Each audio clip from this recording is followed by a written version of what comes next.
way near the beginning of this course, there was a video called Getting Help with Drupal Issues. I put it up front because I know how it is when you're getting started. Sometimes you just need a little help before you can do anything.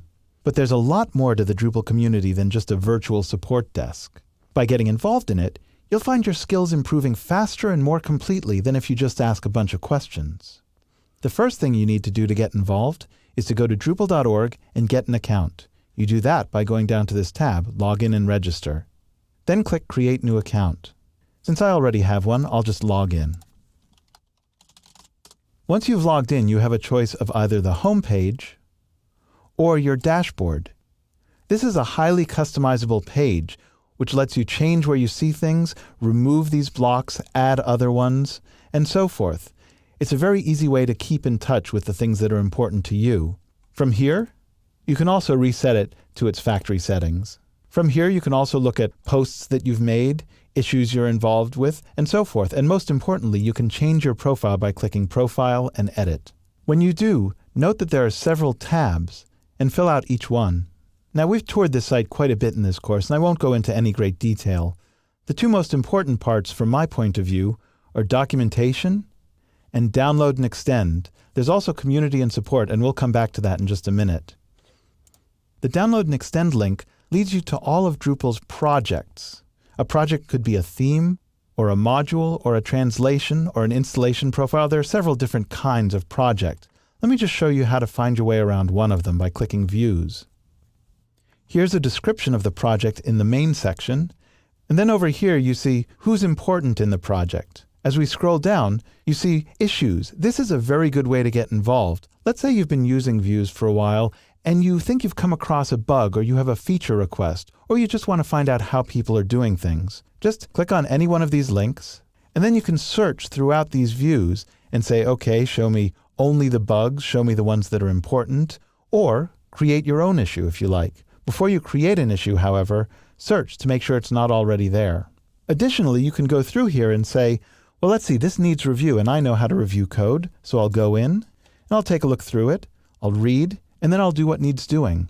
Remember, Drupal is all volunteer. Your help is what makes it happen. Well, that pretty much covers Drupal.org, but I want to show you a subsite in particular that's often overlooked. That's groups.drupal.org. This is a great place to find a geographic group or a special interest group that would work best for you. For example, let's just do a search here for Los Angeles. And look, we find out that there's a Drupal design camp happening in LA. We see that there are some jobs, wiki pages, all kinds of information that's specific to just Los Angeles. Another thing that I think is extremely useful on groups.drupal.org is the list of events and meetups. You'll find that at groups.drupal.org/event. And as you might imagine, you can filter that as you like, or just look through everything that's happening. And as you can see, it's an enormous amount of stuff. Today, in the middle of December, we see there's, almost a dozen meetups happening all about Drupal all around the world. Finally, before leaving all of the Drupal.org websites, I want to show you one more I mentioned earlier, Planet Drupal, which is at drupal.org/planet. This is what's called a blog roll. It keeps track of all Drupal-related posts from over 300 sources, including my own blog, by the way. You'll find that it gets about a dozen posts a day, maybe 2 or 3 dozen on very busy days, so it's not too hard to follow, but it gives you the best view into the entire community. Now, I talked a minute ago about all of those events that are happening around the world. By far the biggest one is called DrupalCon, and its main URL is drupalcon.org.